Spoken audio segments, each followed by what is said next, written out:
இப்படி சுங்கவ பிருங்கி சித்த பிரானை தரிசித்தவாறே அண்ணாமலையை நோக்கி விழுந்து வணங்கி அவர்தம் ஆசிகளுடன் தனது பூவுடலை ஆனந்தத்துடன் உகுத்தார். குருவின் வாக்கை நிறைவேற்றினால் எங்கிருந்தாலும் குருவே நேரில் வந்து தரிசனம் தருவார். முழுமையான அனுபூதிகள். இதை ஸ்ரீ அகஸ்திய விஜயம் மார்ச் 2014 இதழிலே நீங்கள் காணலாம்.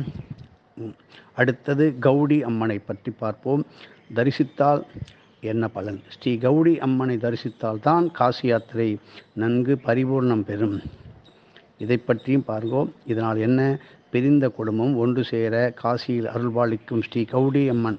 உங்களுடைய பிறந்த நட்சத்திரம் தெரியாவிடில் சோழி தேவ ஜோதிட ரீதியாக ஸ்ரீ கௌடி அம்மனின் சன்னதியிலே அதனை அறிந்திடலாம். அதனை நீங்கள் அறிவீர்கள், அறிந்திடுங்கள். காசி திருத்தலத்திற்கு உரிய அம்பிகையே. அந்த மொத்த ஸ்தலத்திற்கும் அற்புதமான கண்ட்ரோல் உரிய அம்பிகையே ஸ்ரீ கௌடி அம்மன் ஆகிய ஸ்ரீ சோழி அம்மன். கௌடி என்றால் சோழி என்று பொருள். ஒவ்வொரு திருத்தலத்திற்கும் ஒவ்வொரு பரிபூர்ண தரிசன முறை உண்டு.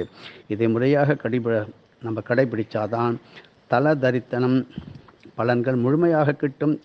காசியில் அனைத்து கட்டங்களில் நீராடி அங்குள்ள 108க்கும் மேற்பட்ட ஆலயங்களிலே தரிசித்திலும் காசி நகருக்கு உரியவளாக விளங்கும் ஸ்ரீ கௌடி அம்மனை தரிசித்தால்தான் காசி யாத்திரை நன்கு பரிபூர்ணம் பெறும். காசிக்கு சென்று கௌடி அம்மனை துதிக்காமல் வந்திடில் மீண்டும் அங்கு சென்று ஆரம்பத்திலிருந்து கங்கை ஸ்நானம், ஆலயங்களில் தரிசனம் என்று மறுபடியும் தொடங்கி நிறைவாக ஸ்ரீ கௌடி அம்மனை தரிசித்து ஆக வேண்டும். சித்தர்கள் மிகவும் போற்றுகின்ற அம்பிகையே ஸ்ரீ கௌடி அம்மன் ஆகிய இந்த சோழி அம்மன் 5 சோழிகளை வைத்து கணிக்கப்படுகின்ற சோழி ஆறுலும் மிக மிக சக்தி வாய்ந்ததாகும். ஒவ்வொரு சோழிக்குள்ளும் நிறைய ஆத்ம ரகசியங்கள் பதிந்து இருக்கின்றது.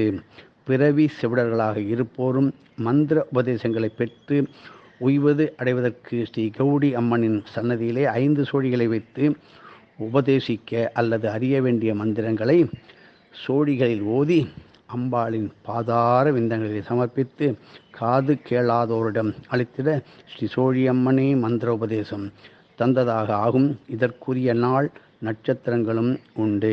இதை ஒரு குருவிடம் கேட்டு தெரிந்து கொள்ளுங்கள். இது மட்டும் இல்லாமல் தங்களுடைய பிறந்த நட்சத்திரம் எது என்று அறியாதவர்கள் 27 சோழிகளை எடுத்து வைத்து கொண்டு ஒரு மஞ்சள் துணியில் வைத்து கொள்ளுங்கள். நன்றாக விரதம் இருந்து அதான் ஒரு பிடிவாதம், ஒரு மந்திர சொல் நமச்சிவாயம்.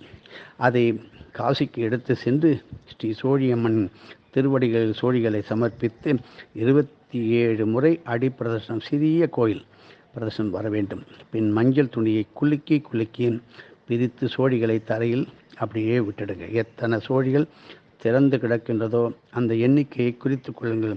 சூரிய நட்சத்திர அதை தமது நட்சத்திரமாக, சூரிய நட்சத்திரத்தையே தமது நட்சத்திரமாக ஏற்கின்ற கோடி பஞ்சாங்க முறை சாத்திரத்தின்படி நமது நட்சத்திரம் தெரியும். பொதுவாக நமது சர்க்குருவிடமிருந்து மந்திரோபதேசம் பெற விரும்புவோருக்கு ஸ்ரீ கௌடி அம்மனின் அனுக்கிரகம் பெரிதும் துணை புரியும்.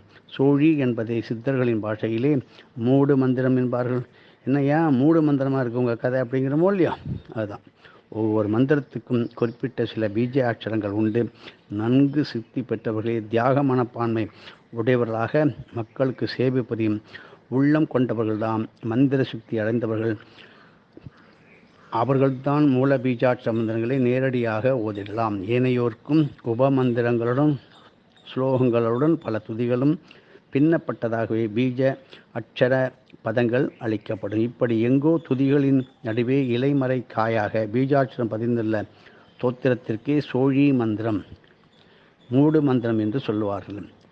பொதுவாக சர்க்குருமார்கள் இவைகள்தான் இப்படிப்பட்ட வகையில்தான் மந்திரத்தை உபதேசம் செய்வார்கள். நேரடியாக பீஜாட்சர சக்தியை பல கடுமையான தவவிரத மௌன யோக முறைகளில் செய்வதற்கு பல நியதிகளும் உண்டு என்பதை தெரிந்து கொள்ள வேண்டும். இப்படி தொடர்ந்து காசி யாத்திரை மகிமை பகுதி 7 பார்ப்போம்.